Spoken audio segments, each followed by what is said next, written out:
નમસ્કાર ખેડૂત મિત્રો, હું ચાવડા ભરત રિજિયોનલ એગ્રોનોમિસ્ટ સમગ્ર આઈસીએલ પરિવાર વતી આપ સર્વે નિહાળી રહેલ ખેડૂત મિત્રોનું હાર્દિક સ્વાગત કરું છું. ખેડૂત મિત્રો, ગુજરાતના વડોદરા, આણંદ અને ભરૂચના જે વિસ્તાર છે એમાં કેળાનું પુષ્કળ પ્રમાણમાં વાવેતર થાય છે અને કેળા એક લાંબા સમયગાળાનો પાક હોવાના લીધે કેળામાં પોષક તત્વોનું વ્યવસ્થાપન આપણે ખૂબ જ કાળજીપૂર્વક કરવું જોઈએ અને જેથી કરી અને આપણે સારી ગુણવત્તાવાળા અને વધુ ઉત્પાદન મેળવી શકીએ છીએ.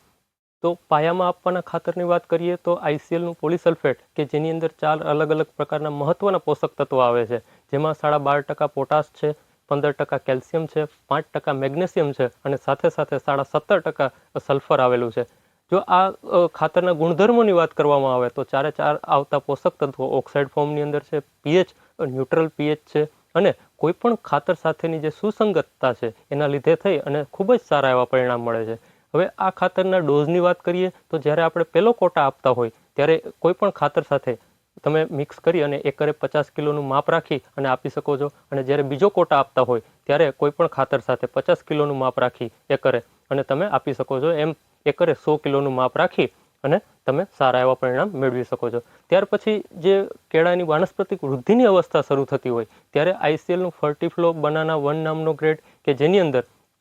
5% નાઇટ્રોજન છે, 24% ફોસ્ફરસ છે અને સાથે સાથે 32% પોટાશ છે અને આ ઉપરાંત આ ખાતરની અંદર 4% મેગ્નેશિયમ ઓક્સાઇડ સ્વરૂપે અને 3% સલ્ફર છે. આ ખાતરના ગુણધર્મોની વાત કરીએ તો લગભગ 350 ગ્રામની સોલ્યુબિલિટી છે અને જો પીએચ જોવા જઈએ તો 3.3નો પીએચ છે અને આ ખાતરનો ઉપયોગ કરવાથી જે નીચેનું જે સ્ટેમ છે એની ગર્થ પ્રકારની જે જાડાઈ છે એ બહુ સારી બને છે અને જે બે પાન વચ્ચેનું જે ઇન્ટરગેપિંગ છે બરોબર એ પણ તમને ખૂબ સારું જોવા મળે છે અને મેગ્નેશિયમ અને સલ્ફર હોવાના લીધે પ્રકાશ સંશ્લેષણની પ્રક્રિયાને વેગ મળે છે અને વાનસ્પતિક વૃદ્ધિ સંતુલિત થાય છે. અને આ ગ્રેડનો તમે એકરે 5 કિલોનું માપ રાખી અને ટોટલ 12 વખત તમે ઉપયોગ કરી શકો છો. ત્યાર પછી જે બીજો ગ્રેડ છે આઈસીએલનો ફર્ટીફ્લો બનાના 2 નામનો ગ્રેડ કે જેની અંદર 10% નાઇટ્રોજન છે, 14% ફોસ્ફરસ છે અને 34% પોટાશ છે, સાથે 4% કેલ્શિયમ ઓક્સાઇડ સ્વરૂપે છે. આ ગ્રેડ જ્યારે પણ ભ્રૂણ બનતું હોય ત્યારે કેલ્શિયમ ખૂબ જ અગત્યનું એક પોષક તત્વ બની જાય છે જે સેલના ડિવિઝનમાં, કોષના વિભાજનમાં ખૂબ જ અગત્યનો ભાગ ભજવતું હોય છે અને આ ગ્રેડનો ઉપયોગ કરવાથી જે કેળા જે બંચ બને છે એ બંચની અંદર ફિંગર સારી આવે છે અને જે બે બંચ વચ્ચેનું જે ગેપિંગ છે એ બહુ સારું આવે છે. એટલા માટે આ પણ ગ્રેડનો તમે એકરે 5 કિલોનું માપ રાખી અને ટોટલ 12 વખત એપ્લિકેશન કરી શકો છો. ત્યાર પછી હાઈપિક નામનો ગ્રેડ કે જેની અંદર 0% નાઇટ્રોજન છે, 42% ફોસ્ફરસ છે અને 42% પોટાશ છે. આ ગ્રેડની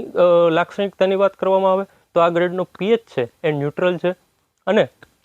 સારામાં સારી સોલ્યુબિલિટી હોવાના લીધે પાકની જે રોગ પ્રતિકારક શક્તિ છે એમાં ખૂબ જ સારો એવો ફાયદો જોવા મળે છે. ત્યાર પછી આઈસીએલનો ફર્ટીફ્લો પોટેશિયમ પ્લસ નામનો ગ્રેડ કે જેની અંદર 8% નાઇટ્રોજન છે, 0% ફોસ્ફરસ છે, 47% પોટાશ છે અને સાથે સાથે 7% સલ્ફર છે. આ ગ્રેડનો ઉપયોગ કરવાથી જે ફ્રૂટની જે લેન્થ છે એ સારામાં સારી બને છે, ફ્રૂટની જે જાડાઈ છે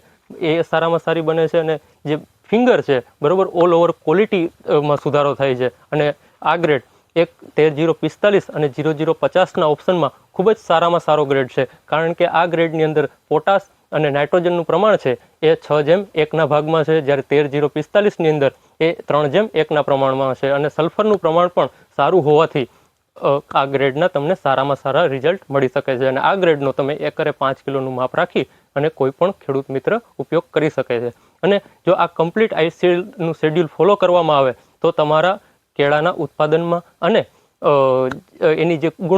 ગુણવત્તા છે એની અંદર ખૂબ જ સારો એવો સુધારો જોવા મળે છે. ધન્યવાદ. જય જવાન, જય કિસાન.